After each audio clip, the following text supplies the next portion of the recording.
All right. Thank you everyone for attending this virtual meeting. It's our first virtual meeting for this project. It is, I believe, our 5th public presentation. We've had a couple of presentations in the past, over the past few years at the Mantua Elementary School. So this is our first virtual one, and this is our Pardon Our Dust meeting. I'll start with the general agenda. I want to go over the project background, get everyone up to speed on where we are, the general construction timeline, what to expect during construction, because I know everyone's very anxious about what this will look like before, during, and after. I really want to emphasize safety during construction and that there will be no access during construction when this happens.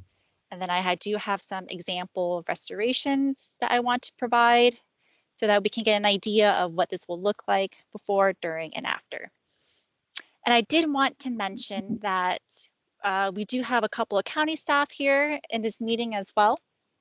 So if there's something that I cannot answer, at least someone else can hopefully help answer. And let me get my laser pointer ready. I do have a series of photos, and bridges are always a great vantage point. So just an example of what this stream looks like for those who haven't seen it regularly. Just standing at the bridge, looking downstream, and you can see, eroding banks. This is what it looks like during high flows. This tree is now this tree, and I believe this tree is also now down. So that's kind of an example of what we're seeing with this system. It's, I believe, a drainage area of 900 acres and is 35% impervious. So it's a lot of flow coming into the stream. So just to go backwards and the big picture of why we do this, all these stream restorations. To the right is a NASA aerial photo of the Chesapeake Bay. And over here is Baltimore, DC is here, and this is our Potomac River. As you can see, it's very full of sediment, and it's full of sediment. And I want to go back to the previous slide. You can kind of see the water during high flows is very sediment loaded, and that is from eroding banks like this from urbanized area. So just taking a step back, why do we do what we do? And we have a series of local, state, and federal regulations that, in a sense, say that we need to help clean our Chesapeake Bay, help the water quality. And these are also other program drivers for us, stormwater planning. There are dams across the county that we regulate. We maintain existing facilities such as the eroding trail and the bridge that is in this project area, and general public safety emergency response. Just to refresh everyone, the area of work, we are starting upstream at Prince William Drive. And you'll hear me say upstream and downstream. That is in the direction of water flow. So we'll be working downstream. Glenbrook Court is here, Coolsbury Place, Glade Hill Road, and this is approximately where the project will end. It is about 3,700 linear feet of stream restoration. And for those who don't know, Crook Branch is the dividing line between the supervisor districts. So north of Crook Branch is Providence District, south is Mason District. And just to go backwards and look at how this project is here at construction, is back in 2016, we did a survey. We had a series of design iterations between fall of 2016 through spring of 2020. And I want to thank all the neighboring residents who have attended those meetings at the elementary school. I realize it's been a few years and there are now new neighbors who are not as in tune with the design process. And since at this point the design is complete, I would like to prioritize this presentation to focus on the upcoming construction. So I will not go into too much detail on the design, but for those who are interested, at the very end I can speak about the design features as well. So just a reminder of the existing stream conditions. It is deemed very poor. There is a lot of exposed infrastructure. There's this fire hydrant that's just hanging out. You can see pieces of it is falling apart. There are 2 sanitary sewer lines that are exposed, and we are rehabilitating it completely. Trees have been consistently falling throughout this stream valley. They're being undermined, and our trail, as you can tell, the old railings were here, and now it has migrated and it's continued to migrate under the trail. So some of the design benefits, as I mentioned, this is 3,700 linear feet of stream. We're using natural channel design methodologies, which includes pollutant reductions. So to circle back to that NASA photo of the Chesapeake Bay and our program drivers, the reduction of these pollutants is one way we measure the benefits of stream restorations. And in addition, we are trying to protect private property from further eroding away, like in the previous photo, and protecting public infrastructure such as the trail and bridge. We are also trying to, I think, I'm going to disable mics just to reduce background noise. And a big component is increased ecological diversity with native vegetation, which I will go into detail because there are thousands and thousands of trees and shrubs that we're putting back into the stream valley.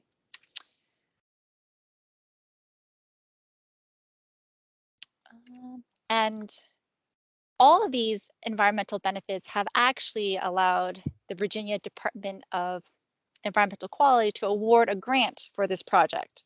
It's called a SLAF grant. I think that stands for State Local Assistance Fund. And every year we nominate maybe 5 to 6 projects to the state, and it's very competitive, and this project was actually selected to be awarded this grant. So that says a lot about all the environmental and social benefits that we're getting from this project. A couple of restoration examples, and this is Dead Run Segment 2-3 up in McLean Central Park. And I wanted to highlight how we do our work in regards to stream pump arounds. So you see this pump here, it's pumping water out and around the work area to keep it dry. And that's how we do the work with excavating and rock placement. So it's a slow process. We do it all in sections, typically downstream to upstream. And this is what it looks like. It's very raw. We have protective matting, and this is what it looks like after it has grown in a little bit. And again, this is a very familiar scene: eroding banks, undermining trees.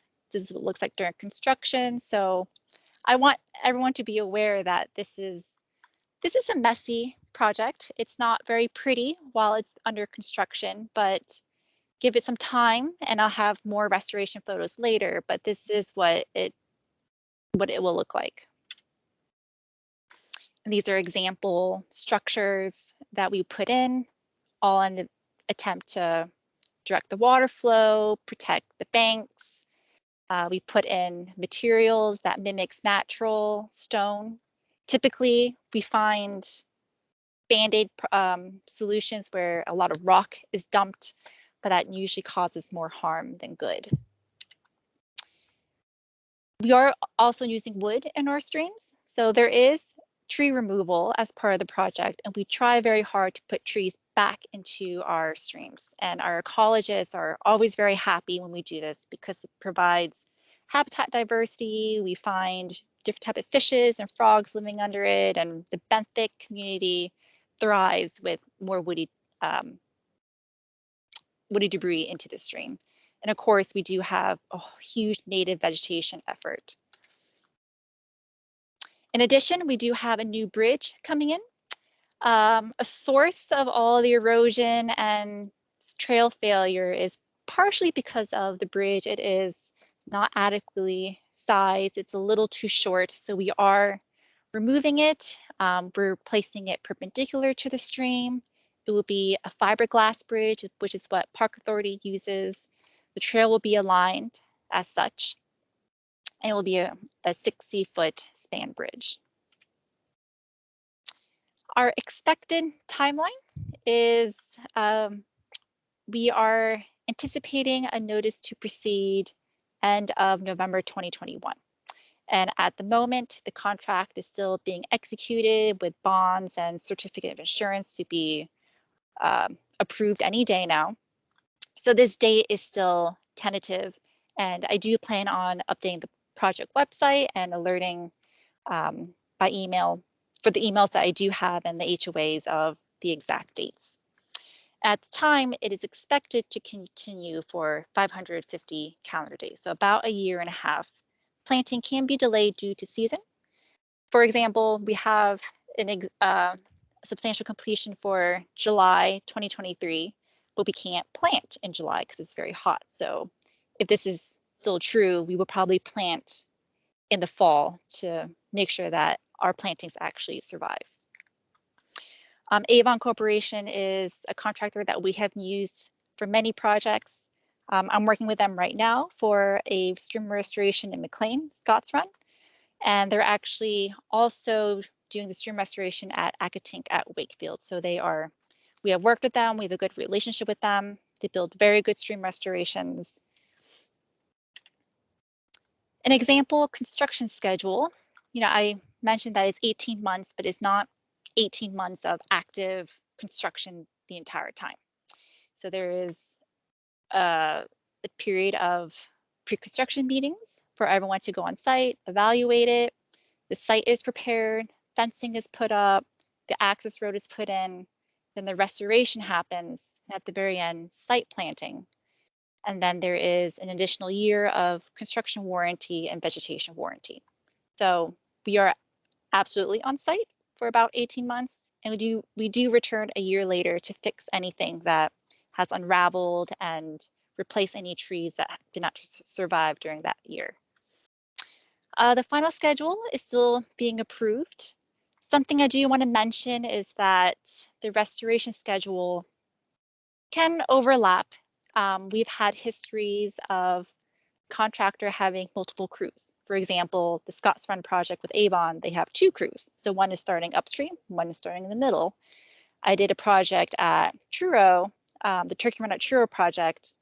And in that case, that contractor had jobs in Maryland. And in Maryland, they actually have stream restoration restrictions. They can't do it in the spring. And at one point, I had 4 crews on site, which is great for the project because it can get done a lot faster. Or they do it because there have been significant rain delays, snow delays, and they need additional crews to be able to finish on time. So we allow the contractor that flexibility within that time frame to work. And in this particular case, there are sanitary replacements done. That's its own subcontractor. There's water line work, there's bridge work, there's a lot of different moving parts. It's not just the stream. And yes, there's 1-year warranty, and the vegetation warranty can be different than construction. I did want to point out the different construction entrances. So one of them is off Colesbury Place. The second one is off Glenbrook Road or Court, and a third one is off Glade Hill Road. They may be used all at the same time. They may not. It kind of depends on the contractor's discretion of how they want to phase their work. Again, if there is an opportunity for multiple crews, they may use multiple entrances. If there's just one crew, they may just use one. It's very hard for us to say right now which ones will be used at a given time, but these are the 3 main points of access. This is another view of the project limits. This is our plan view of the proposed stream alignment and restoration. In orange is the temporary access path. So this is how equipment gets into our project site and do the work. Again, typically we work upstream to downstream in sections. And the idea is that we work in this section, we don't have to go back. So it may look like all of this will be actively under construction, but it's really piece by piece. Again, it depends on available crews and how the contractor wants to approach the project, and that schedule is still being developed right now. So when I talk about the access path, this is what it's going to look like. We have deck mats that line the entire length of the access path, and that is for many reasons. One is we want to reduce compaction of tree roots. So there is about 12 to 18 inches of mulch under these deck mats, and all of that is so that we can protect the roots, protect the trees, because we are doing very invasive work and we want to be as uninvasive as possible. There will be fencing along this entire stretch. We have plankings around neighboring trees so that these trees don't get nicked.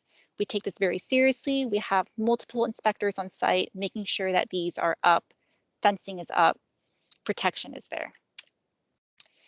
This is typical of construction entrances off of roads. So this is an example of what you may see, and an example of construction staging and stockpiling, because equipment needs to go in and out, but they also need somewhere to lay down material. And we have found that with less staging and less stockpile areas, we have much more dump trucks coming in much more frequently. So if we can store as much on site, it makes everything a lot easier and safer and faster. An example of the equipment that will be on site, we have track trucks that hauls materials within the project site. We have excavators that do the actual digging of material and placement of rock. These equipment stay on site. I do want to make it clear that these do not exit out every single day, but these do stay in. Keys are removed, things are locked, so these do stay on site. So during construction, who will be on site? We have Avon, the contractor. There is the project manager, the superintendent, the foreman, the crew, a planting crew. There will probably be various subcontractors for all the different infrastructure we're putting in and replacing. There is WSI, who is our design firm.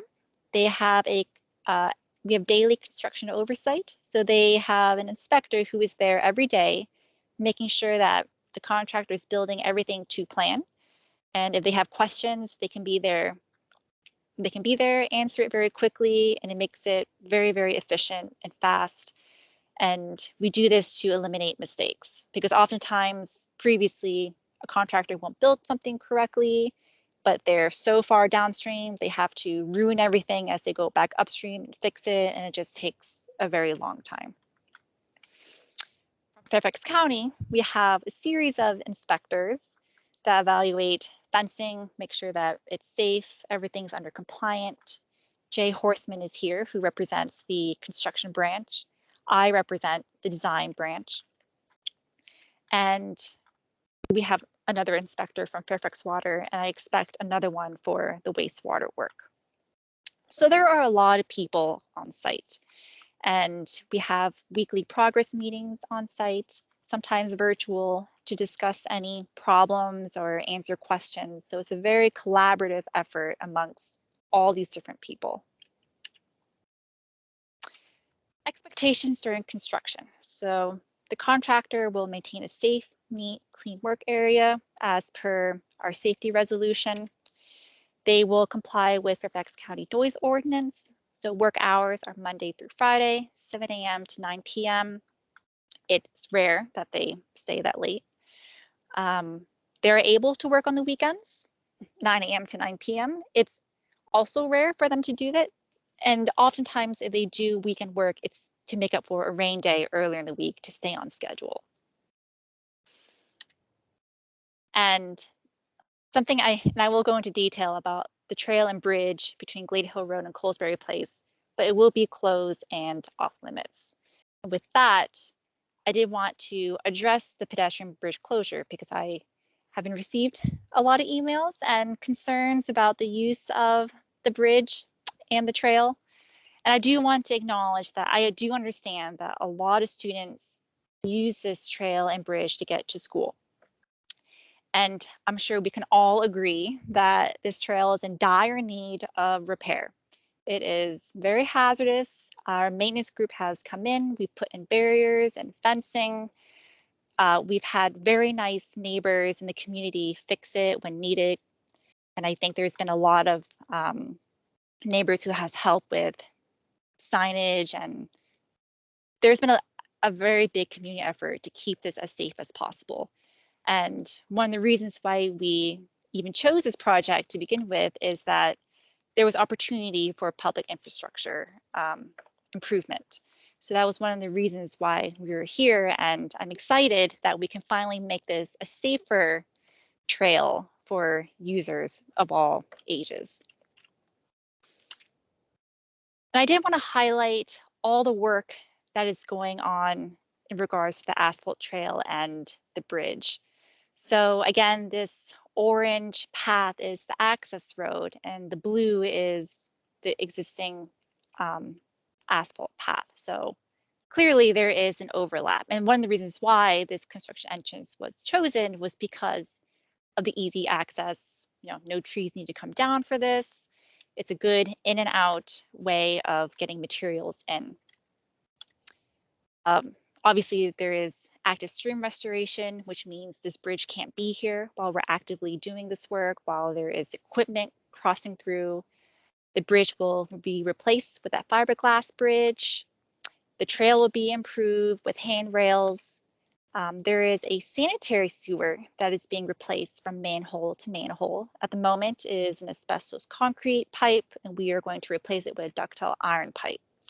And we're supposed to be 3 different sanitary sewer crossings that we are replacing. One of it broke last year.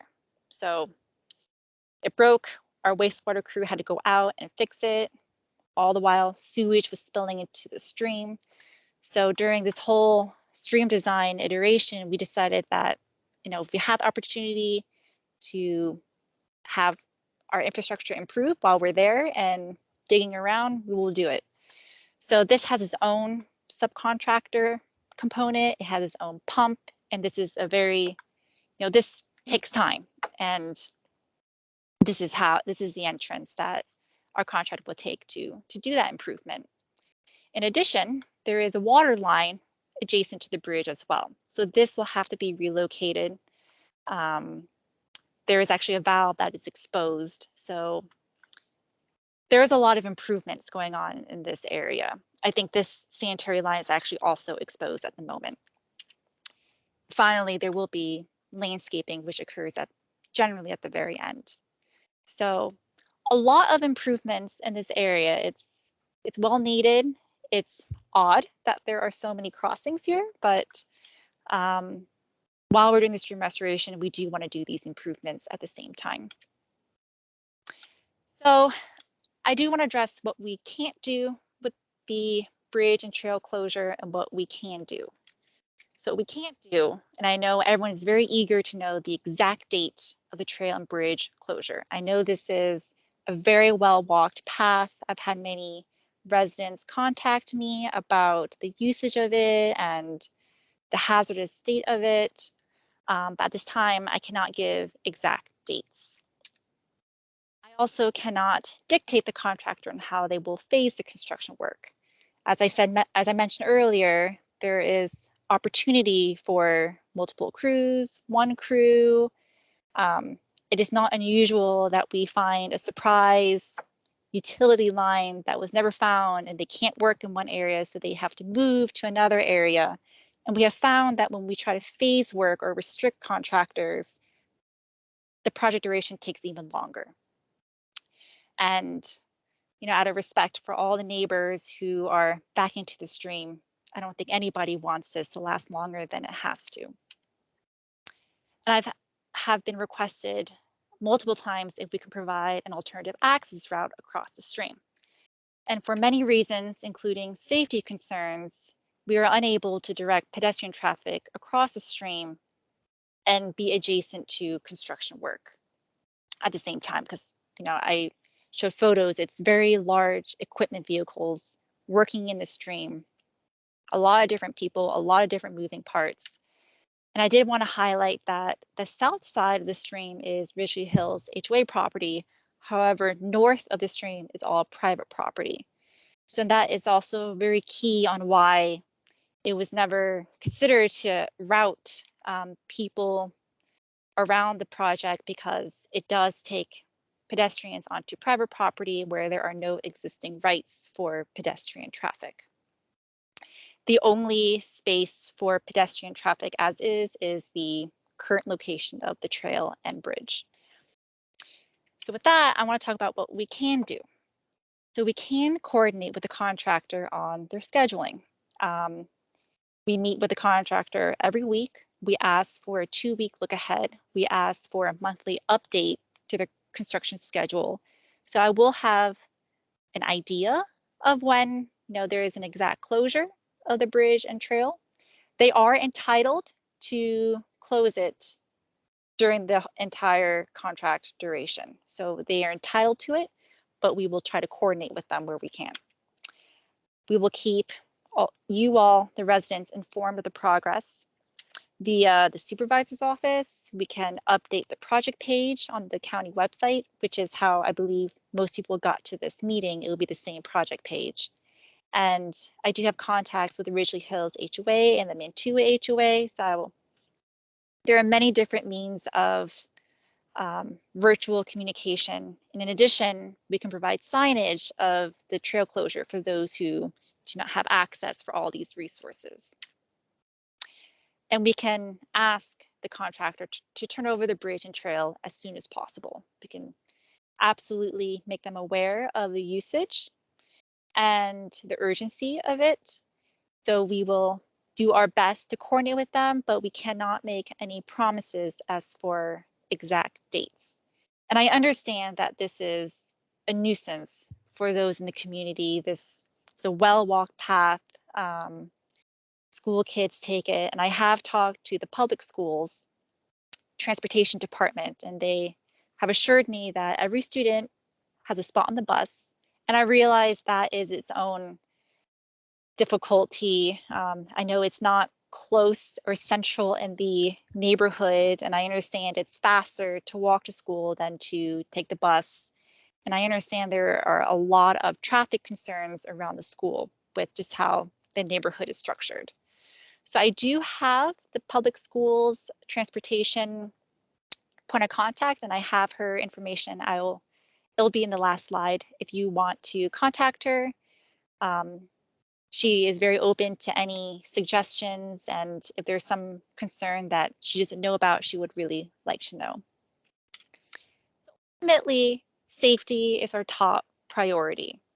This is a lot of equipment coming in and out. There's a lot of improvements being done, and none of it occurs very quickly. We will do our best to make it as efficient while not compromising the quality of work, because there is so much infrastructure that we're trying to improve, which is why I'm very excited to get this project done, because there's so much that can be improved. And when we're done, I do think the new trail and bridge will be a tremendous improvement to the community. So with that, we ask to stay outside the construction limits at all times.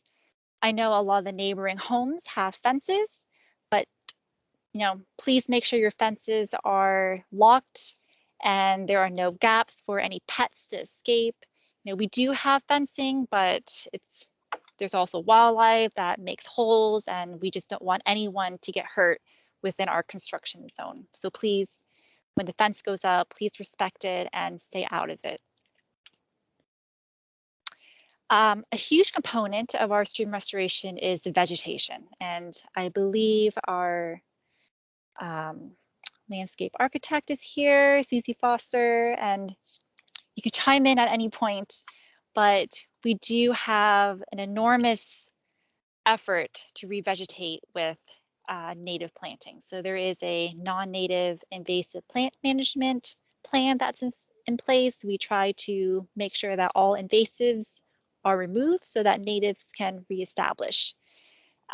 We stabilize the entire work area with native seeds, and we plant thousands of native shrubs and trees. It's about 2,000 trees, 16,000 shrubs, and 4,000 live stakes. And for those who don't know what live stakes are, they're basically dormant live tree branches that we place in the stream banks, and over time they start to grow, and it's an effort to restore our riparian buffer. And again, all these are under a 1-year warranty. So we do return and we do hold the contractor accountable to replace any dead trees. And then there is a 3-year monitoring program that we do to make sure that our native vegetation that we installed thrive and that we keep our invasives to a minimum at all cost. I do want to share a couple of restoration examples that we've done in the past. I think this is a very familiar scene with the bridge, eroding banks, probably inside or too short, causing a bottleneck effect. And this is immediately after construction. Some grass is growing. You see the stones that we put in. This is not the exact bridge we're putting in. I had a previous photo of the fiberglass bridge. So this is right after construction. And then this is a year after construction. So give it time and the vegetation does come back. And then this is about, I think, 2 or 3 years after construction. So please bear with us. I realize that this is a huge disruption to the neighborhood to have construction vehicles, to have these closures. It's not very pretty at first. But this is another example, and this house is a good vantage point, but this is very familiar again. We have eroding banks. We remove that eroding bank feature. We provide lift. We access the floodplain. And then this is what it looks like a year after and a few years after. So the trees do really pop up.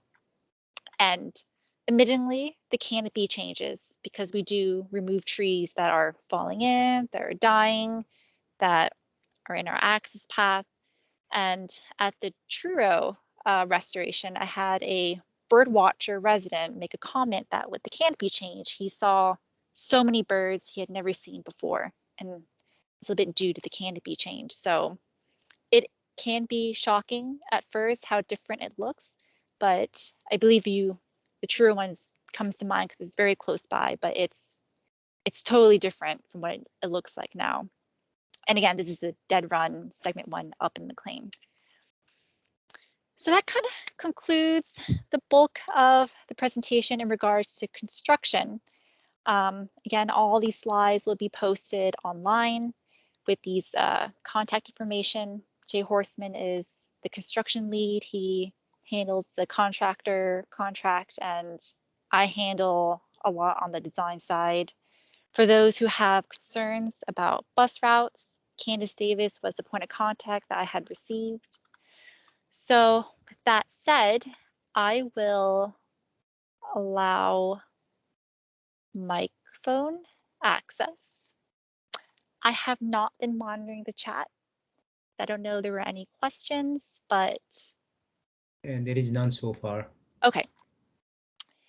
So yes, I am open to answering any questions. You can either, I think there is a raise hand feature or in the chat as well. So I saw one chat from Mr. Tom Burham. All right, about tree roots on your property that extends under proposed temporary access path. Okay, and you're asking about protection for those tree roots.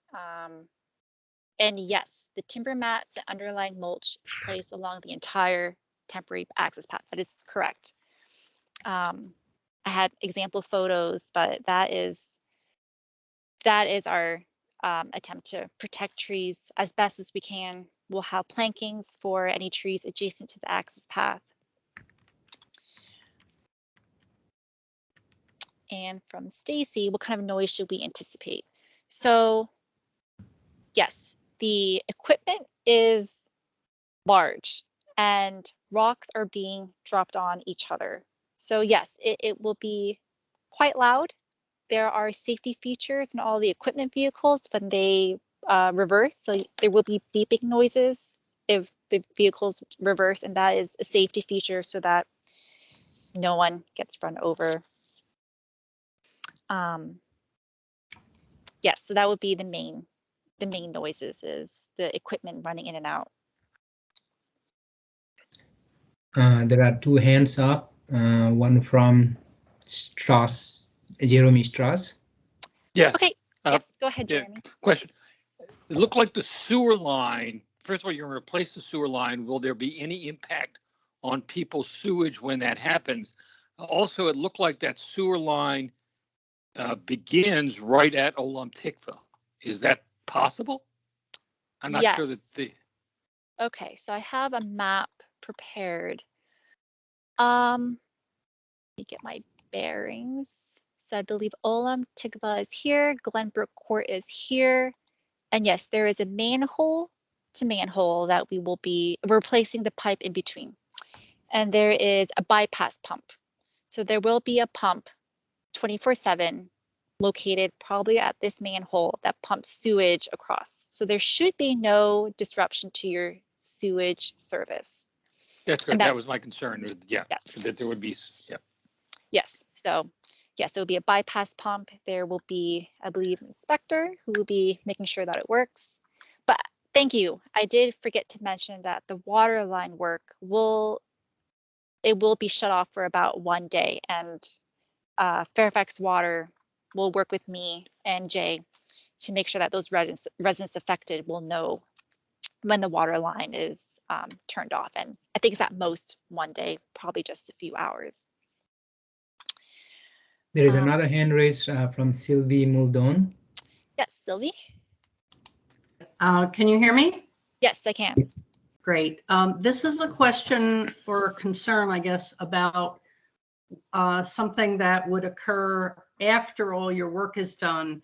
For many years now, we've seen that landscape contractors and perhaps some residents as well are dumping their landscape debris in the areas around the stream. And some of that is near the bridge, but just in that general area. I don't know what can be done to stop that. Maybe if there's a sign that can be put up that says no dumping, or a penalty or something. It's especially if you're planning to, plant some nice shrubs or do some special landscaping. This is going to be a problem if people, contractors or residents are dumping their landscape debris. I'll mute now. Thank you. Yes, I think over time it will be so dense that I hope nobody will be dumping there. It's very hard to regulate that, and I think there is actually a way to. I think online there might be a website where you can alert of, I think maybe LDS of dumping. So we will try to be aware of that. And I don't know if that's something that we can do internally with this project as far as future dumping. Vivian, this is Susie Foster.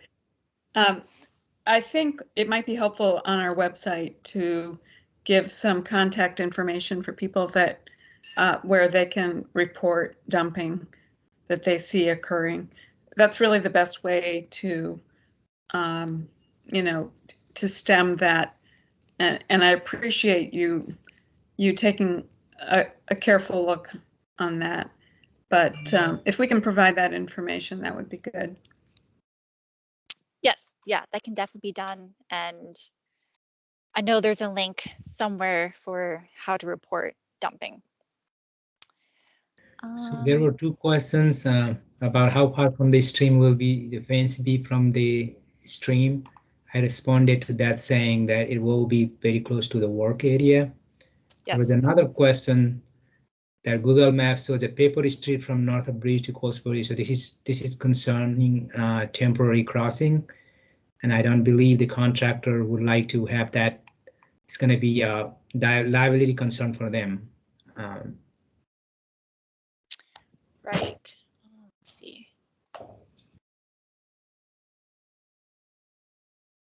Right, that paper street north of the bridge, that is the one that we are using as access. I think, let me see. I have a couple of maps.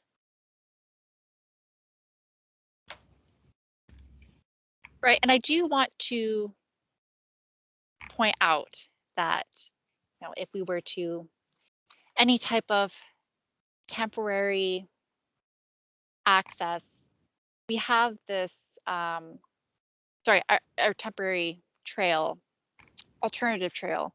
We have our access path on the right side, south side of the stream.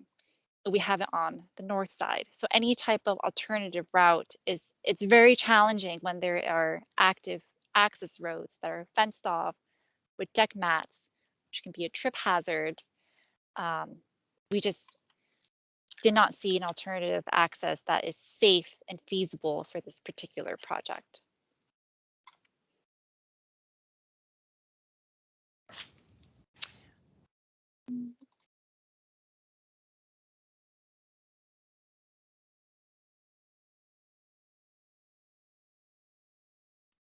Anyone else had any question? Vivian, did we answer the one? I'm sorry if I missed this about the current asphalt path being replaced with it. What is the replacement? Did we address that? Oh, yes, the asphalt trail will be replaced with another asphalt trail. It will be,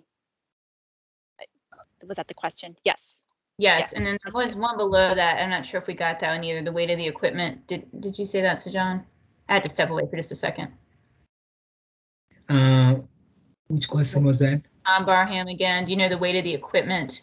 I'm not sure if he's even on anymore. I do not know the weight of the equipment, Maybe but Jay could send us can that. share that, the type of equipment on site. Jay should be here. And yeah, he might not know it offhand, but maybe you can email it later.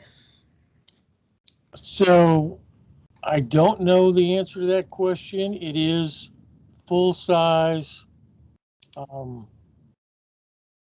heavy duty construction equipment. A lot of it has tracks, a lot of it has rubber rubber tires. The tracks actually dissipate the weight. So I think the best answer to the question is this is full size, heavy duty construction equipment. Yes. And Jeff, I apologize. You had 3 parts to your question and I only answered one of them. So will the trail north of the bridge be raised to eliminate the frequent occurrence of ponding after rainstorms? So I do want to emphasize that with any stream, there will always be ponding on floodplains. So it's very challenging to eliminate water on floodplains, and that is an active floodplain. We will grade it so that there won't be puddles, but it probably won't be less wet than what it is now. And as for the dirt trail from the bridge to Glenbrook Court, that will be revegetated, and there will not be a dirt trail restored in that area.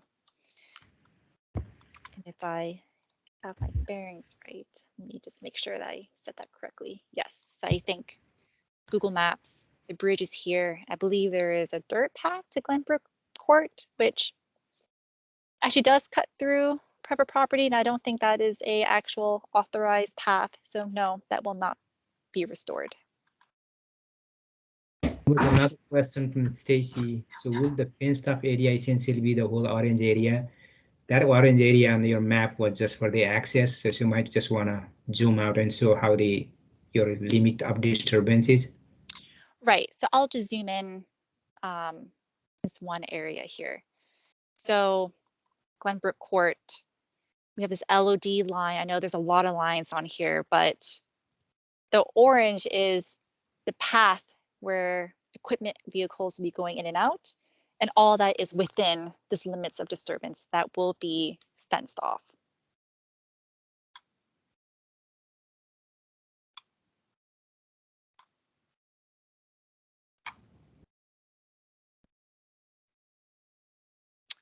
And yes, Tom, we can email you the exact equipment that is going to be on site.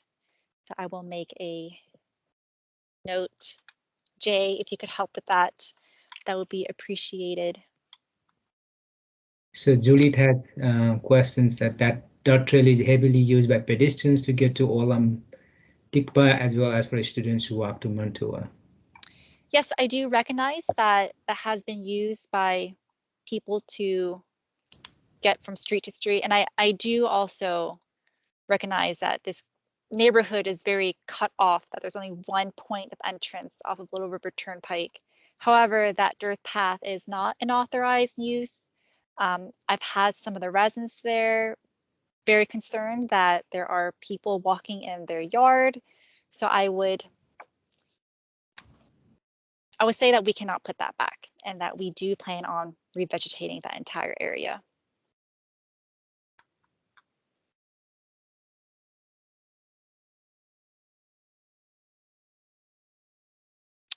And David, yes, I see your question. Will there be a monthly status given to the residents on the progress? What is next? Yes, I don't think I will do regular meetings, but I can absolutely give a monthly status. I think you are with the Ridgely Hills HOA, if I recognize your last name, so I can absolutely contact the HOAs, and I know there are email distribution lists and Facebook pages, so I can absolutely give monthly status updates.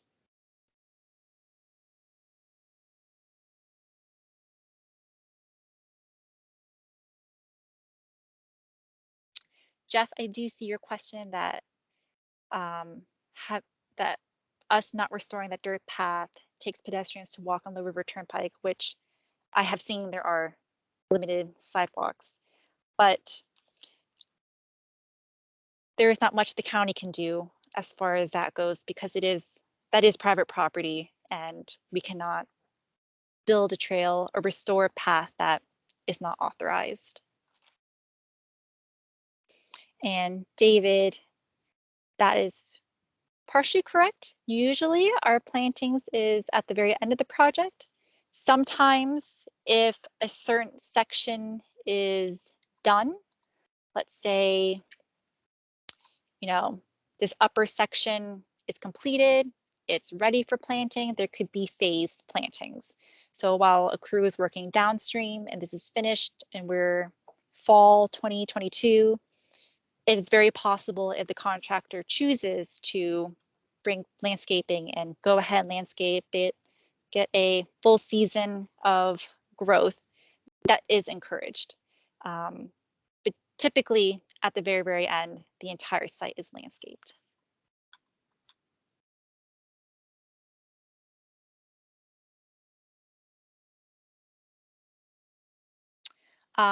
Jeff, I see your question about building a trail on the River Turnpike to get to the church.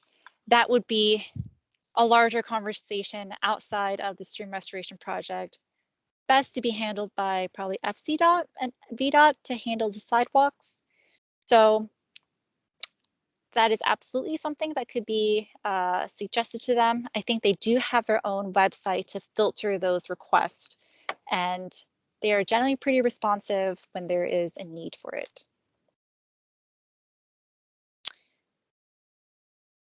And from my Poyer, will this start from upstream first by the school or the downstream first? Usually we start upstream and work our way downstream.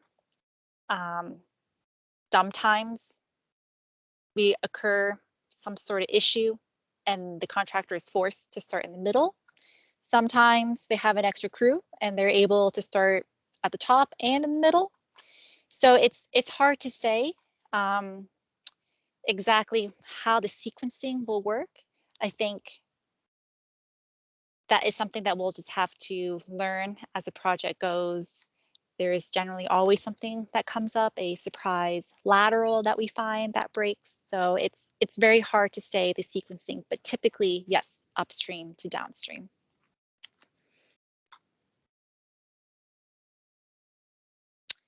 David, I see your question about the incentive for contractors to finish the project on time. And Jay, you can correct me if I'm saying this wrong, but the contract duration is for 550 days. And if they exceed it, I believe there is a fine of some sort. Is that right? There is, Penalty? there is liquidated damages on this project for $1,350 per day.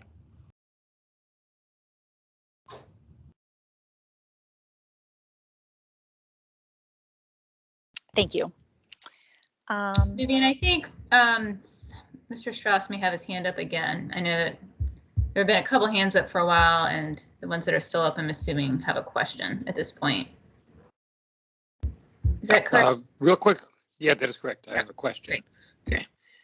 If the trucks get backed up on Glenbrook and it looks like you're blocking traffic, is it possible you'll use the parking lot at Olam Tikva to temporarily either have trucks in line or would you put any equipment in the big parking lot at Olam Tikva? No, we will not be putting any equipment on the Olam Tikva parking lot. Generally, it's not often very backed up. There's usually just one dump truck bringing material and it leaves.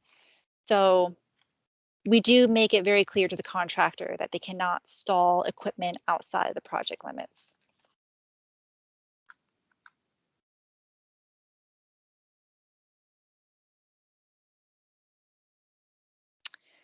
Perry, I do see your question about the dirt path between the bridge and Glenbrook Court. That I do believe some of it is common area, but not all of it is common area. And that might be a conversation to be held with your HOA afterwards. Yes, so that I think that is more of an internal discussion with your HOA about the path. Is this outside the project limit? This is partially within it.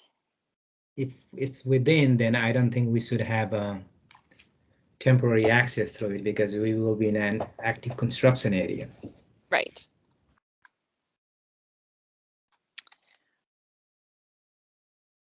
And David, I see your question. What is the cost of the project and is it fully funded? Yes, this is fully funded. The amount is encumbered.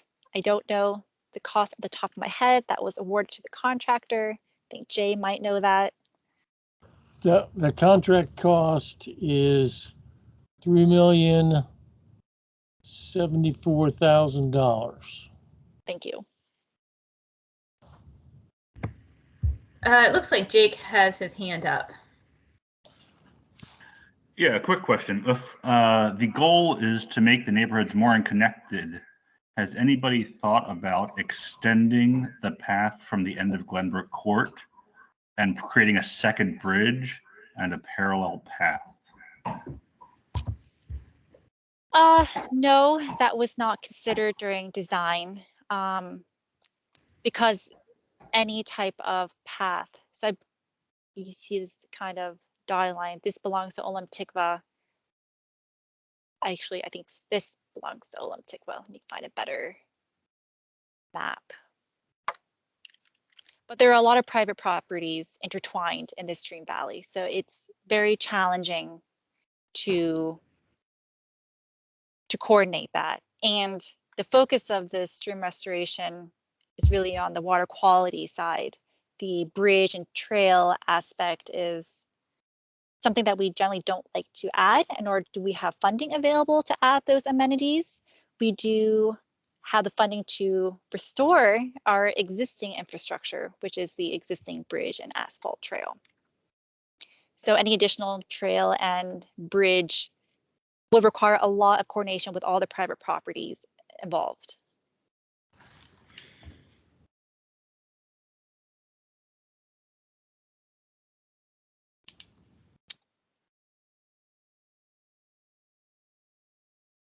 There is another question from Saul. Yes, so in the chat.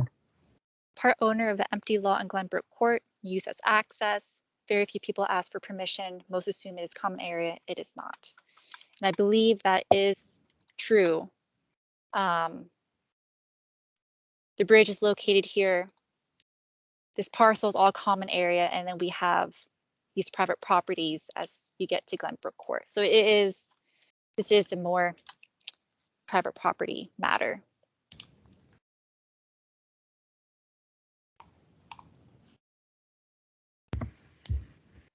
Jake, did you have another question or just hand still up?